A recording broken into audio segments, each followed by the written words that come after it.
Mensagens de Maria, lição 1 do capítulo 10, na época da Quaresma. Lição: Estímulos de amor e bem-aventurança. Maria e José, 12 de março de 1989.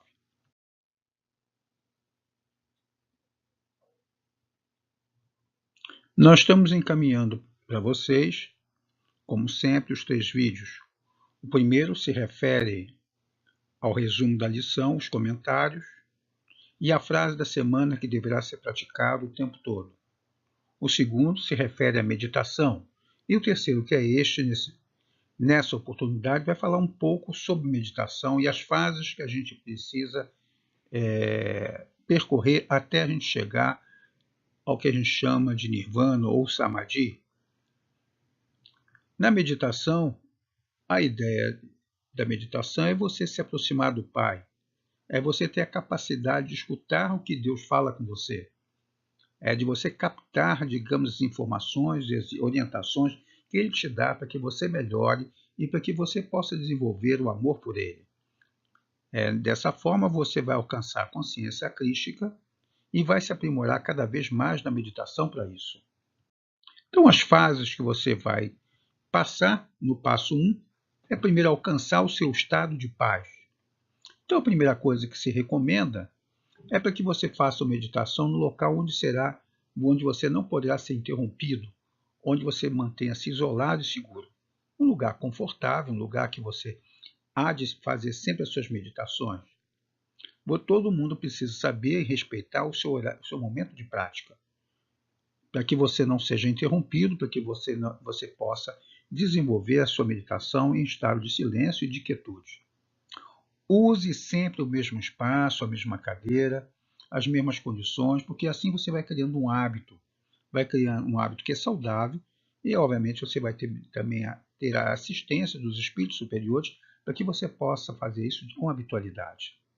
Faça, geralmente, uma pequena oração inicial antes de você começar qualquer meditação. Então, a gente coloca como exemplo, por exemplo, essa oração. Pai, dedico esse momento a você.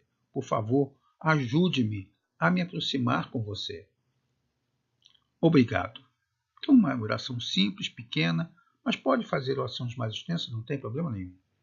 Procure algo que represente a paz para você, onde você pode ser um ser, um objeto, alguma coisa que precisa ancorar seus pensamentos de paz, né? Porque o objetivo também, quando você começa a fazer a meditação, a primeira coisa que você recupera é o seu estado de paz.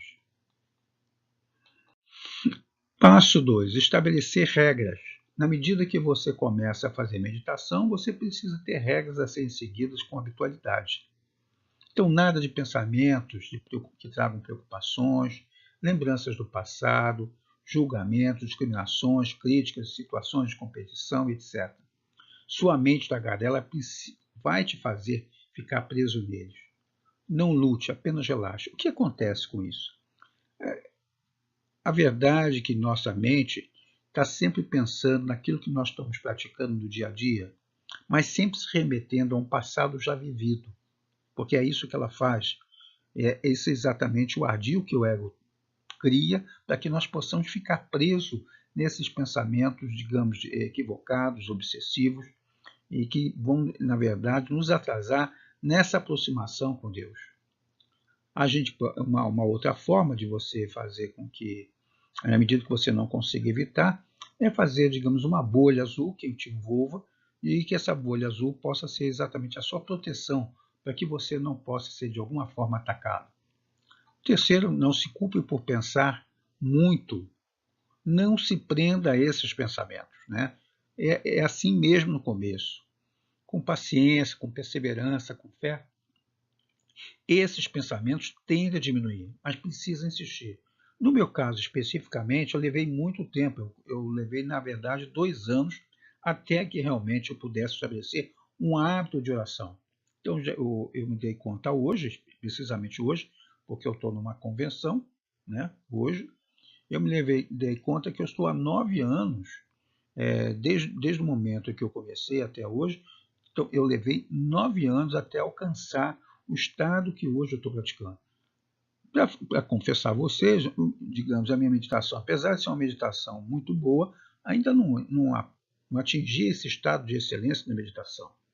Há dias que as meditações são muito boas e tem dias que, obviamente, a meditação não se aproveita em nada. Então, o que a gente precisa entender? A gente precisa entender que é assim mesmo, é um processo de evolução também. Veja bem, nós estamos largando hábitos de muito tempo, né? E nós estamos só começando. Então precisamos ter paciência com a gente, porque nós estamos abdicando de hábitos milenários. E nós estamos, na verdade, em poucos anos, pois no meu caso, são 9 anos só. É muito pouco diante, digamos, dos milhares de anos que já estão, centenas de milhares de anos que já vivi. Então, só aqui na Terra. Então, o que digamos, 9 anos em relação a tudo isso?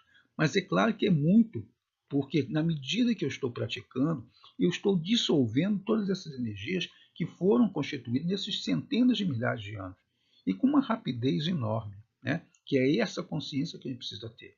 Então, quais são os hábitos sabotadores da nossa meditação? Primeiro, preocupar-se. Eu não preciso me preocupar, eu preciso, na verdade, fazer meu processo, digamos, do meu exercício, da minha prática, exercer isso. Eu não preciso ficar preocupado com que A ou B ou C vai me avaliar, vai me criticar, né? Eu não preciso também ficar revisando o passado. O passado já foi, eu não tenho condições de mudar esse passado. Mas eu tenho condições sim de agir agora no presente e estabelecer oportunidades para o meu futuro. Mas é no presente que eu tenho que agir. O terceiro item é o julgar, né? Na medida que eu julgo, eu estou no estado de separação, né? E não é o objetivo aqui do livro de Maria é um estado de união, de unicidade. É um aprendizado para que eu possa amar, aprender a amar. E aprender a amar é um estado de unicidade. Criticar, também criticar como julgar, é um processo de separação. Né? Na medida que eu faço isso, na verdade, eu me afasto de Deus, porque criticar significa dizer que eu estou sendo melhor que o outro. Isso não existe. Eu não sou melhor que o outro, eu estou vivendo de forma diferente do outro. Mas o fato de estar vivendo nesse momento diferente do outro não me faz melhor do que o outro. Então não há como, nesse momento, julgar, porque eu não sou melhor que o outro. Culpar-se. Na verdade, a culpa é uma ilusão. Né? Então, quando nós estamos falando de culpa, é porque nós estamos admitindo a existência do pecado, principalmente do pecado original. Só que tudo isso é uma ilusão que nós estabelecemos para que nós possamos, que o ego estabeleceu, inclusive, como verdade, para que nós possamos ficar o tempo todo separados de Deus. E não é esse o nosso objetivo. Nosso objetivo é exatamente nos aproximar de Deus. Então nós temos que sair da culpa, porque a culpa nos leva ao medo. O medo de quê? O medo de alguma forma eu ser justiçado por Deus. E Deus não faz isso. Deus é um Deus amoroso. É um Deus que, na verdade, me dá chance a cada encarnação de eu fazer diferente. Encarnação por encarnação eu tenho feito exatamente a mesma coisa. Então, nesse momento, é um processo de libertação que eu faço, inclusive, utilizando o meu processo, digamos, de perdão. Né? O sexto item é enxergar a catástrofe. Quer dizer, eu enxergo catástrofe porque eu estou no processo de análise, digamos, de julgamento, etc., porque eu só olho pelo negativo. Eu só olho de alguma forma, de forma pesarosa, de forma que alguma coisa ruim vai acontecer. Então, quando eu estou enxergando catástrofe, eu estou dizendo assim, eu vou ser penalizado de alguma forma. Então, precisamos sair disso.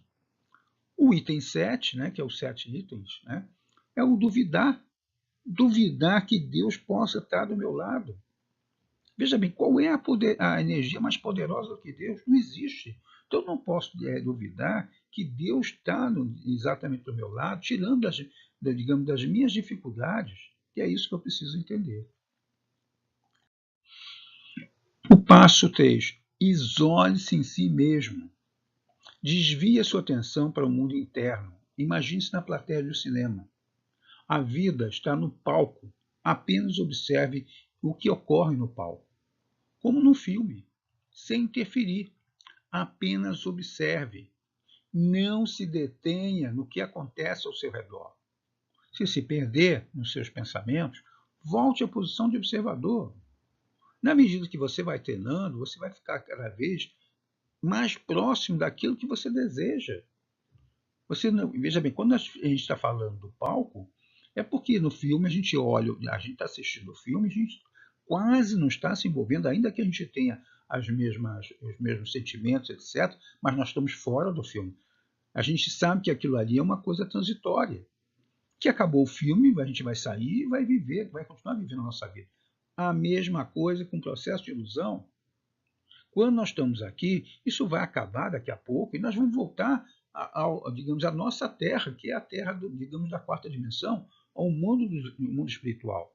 Então, isso aqui, na verdade, digamos, é uma fase que nós estamos vivendo como uma oportunidade de a gente exercer, digamos, o que nós aprendemos lá em cima para provar que nós passamos de ano, que nós estamos, digamos, preparados para merecer talvez uma dimensão melhor. Né? Então, nesse início, quer dizer, todo esse processo dos olhos a si mesmo, é exatamente o início do processo, digamos, de esvaziamento da mente. E saber o seguinte, esse processo de esvaziamento da mente leva tempo, não é uma coisa rápida. Eu mesmo, digamos, levei quase 2 anos para começar, digamos, a ter alguma experiência que possa dizer, digamos, razoável de meditação. O passo quarto é tornar, quando a gente começa a fazer a meditação e a gente começa a criar uma habitualidade, a gente adquire, digamos, paciência, calma. A gente olha as coisas de forma diferente. Né? E nessa etapa a gente alcança a calma. Apenas a gente, nesse momento, tem que usufruir dessa calma, saber que ela é verdadeira. É algo que está sendo adquirido em função dessa experiência que a gente está se esforçando para alcançar. Então a gente tem que acolher e sem se apegar a esse sentimento. Permanecer nele enquanto durar, porque às vezes no primeiro momento, o que vai acontecer? Esses momentos de calmaria eles podem ser pequenos, mas na medida que eu usufruo, na medida que eu vá dando credibilidade a eles tendem a se alargar. Né? E isso vai mudando a minha forma de pensar, porque quanto mais eu tenho calma, eu menos sou envolvido, digamos, nas minhas emoções, e principalmente eu vou largando os impulsos, porque eu estou calmo. Então eu saio do impulso, que é exatamente uma manifestação animal, para uma manifestação mais racional, aonde eu tenho consciência do que eu preciso fazer. E no passo quinto, a gente começa a atingir a serenidade do ser. Então, antes de terminar, a gente tem que trazer esse mundo agitado para a gente na nossa frente. A gente não tem que ignorar o que está acontecendo, não tem que ignorar a nossa vida. Porque, veja bem, se nós estamos aqui, nós temos que ter essa consciência que nós estamos adquirindo na meditação. E apenas aceitar e contemplar o que está vivendo na frente. Sabendo o seguinte, eu tenho que superar isso, eu tenho que aprender todas as coisas aqui, ainda que seja, digamos, estejam falando de ilusão, eu vim para cá para aprender, eu não vim por outro motivo. E é no aprendizado que eu supero o meu trânsito aqui. Então tudo se move como deve mover. Tudo acontece como deve acontecer. Tudo vai mudar como deve mudar. As coisas são como devem ser. Você estará em paz. Você simplesmente reconhece e aceita o mundo como ele é. Então você, de uma certa forma, você olha para tudo e sabe o seguinte, esse é o mundo que eu estou vivendo, esse é o mundo que eu vim para experienciar uma oportunidade de mudança, e é isso que eu tenho que fazer. No passo 6, eu finalmente chego a alcançar o silêncio. Então, na medida que o tempo passar, eu vou conseguir esvaziar, digamos, esse turbilhão de pensamentos que todos nós temos. No início é um turbilhão de pensamento, parece uma coisa que a gente não acredita que a gente seja capaz de sair desse turbilhão de pensamentos. Mas a gente pode alcançar esse profundo silêncio interior. Mas precisa ter perseverança. Não vai acontecer num dia, numa semana, num mês, ou mesmo, e às vezes até um ano. No meu caso especificamente, eu levei 8 meses para começar a pensar e meditar, e eu não atingi o silêncio nos 8 meses. Depois de 2 anos de prática que eu comecei a entrar em estado de silêncio, e mesmo assim esse estado de silêncio era muito pequeno. Hoje ele tende a se alargar cada vez mais, né? E veja bem, e quando você entra nesse estado de silêncio, não é um vazio de som, mas você sente digamos que você está conectado com Deus, você sente a presença, você sente esse poder de Deus. Então você fica imbuído dele, você tem a consciência de tudo e de todos. E nada tira você do seu eixo. Logo você vai entrar nesse estado de silêncio absoluto, num estado profundo e poderoso. O próximo passo é o êxtase, né, que é o passo 7, é o estado de plenitude. Não há limitação, é um estado de unicidade, é o nirvana dos hindus. Né? Esse é um estado de contemplação, digamos, absoluta, onde você entra no tal de caso de samadhi. Né? O samadhi é exatamente isso. Quando você entra em conexão com tudo que é sagrado, você simplesmente se desliga desse mundo físico, e é claro que esse desligamento ele também tem suas etapas. Aqui nós estamos falando só de uma forma geral, para que vocês tenham conhecimento que esse é o objetivo final de tudo isso. Né? Então, veja bem, qual é a necessidade de falar sobre tudo isso? A necessidade de falar de tudo isso é porque para mostrar a importância da meditação nas nossas vidas. Se a oração, digamos, é o passo inicial, a meditação é um complemento poderosíssimo. Estabelece campos de energia que não permite mais que possa haver os ataques. Né? E se eles estiverem, você sai facilmente deles e você vai cada vez mais se aproximar de Deus, você vai escutar Deus e vai, digamos, entrar na conexão que a gente chama da consciência crística. Estando na consciência crística, você vai ser cada vez mais, digamos, se aproximar do que a gente chama da santificação. O primeiro passo é a sanidade. O segundo passo, que é exatamente nesse passo da sanidade, que eu ainda estou. Mas eu pretendo chegar ao passo da santidade. Né? Quer dizer, para isso tem desafios pela frente, eu tenho consciência disso. Como vocês também têm a mesma oportunidade, vocês não são diferentes de mim.